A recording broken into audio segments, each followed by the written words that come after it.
भारत देशामधील शेतकऱ्यांसाठी पीएम किसान योजना ही सरकारमार्फत सुरू करण्यात आलेली होती आणि आता याच पीएम किसान योजनेचा 19वा हप्ता शेतकऱ्यांच्या खात्यामध्ये नेमका केव्हा जमा करण्यात येणार आहे हे आपण या व्हिडिओमध्ये सविस्तर पाहणार आहोत।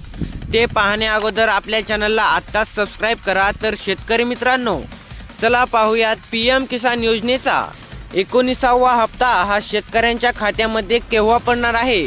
तसेच पीएम किसानच्या 19व्या हप्त्याबरोबर महाराष्ट्र राज्य शासनाने सुरू केलेला नमो शेतकरी योजनेचा 6वा हप्ता देखील मिळणार आहे का हे आपण पाहणार आहोत। तर शेतकरी मित्रांनो, पीएम किसान योजना ही भारत सरकारची प्रमुख योजना आहे। भारतातील लहान आणि अल्पभूधारक शेतकऱ्यांना आर्थिक मदत देणे हे याचे उद्दिष्ट आहे। या योजनेअंतर्गत पात्र शेतकऱ्यांना प्रत्येकी 2000 रुपयांच्या 3 समान हप्त्यांमध्ये वार्षिक 6000 रुपये मिळतात।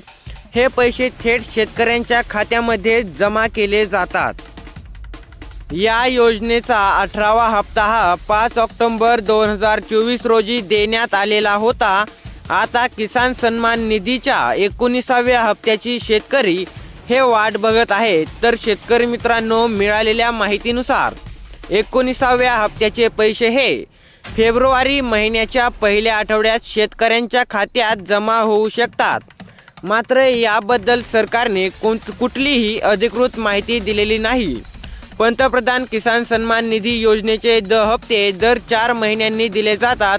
या पद्धतीने शेतकरी तपासू शकतात की त्यांना हप्ता नेमका कधी मिळणार आहे व नमो शेतकरीचा हप्ता पीएम किसानच्या हप्त्यासोबत मिळणार आहे का याबद्दल देखील काही अधिकृत माहिती समोर आलेली नाही।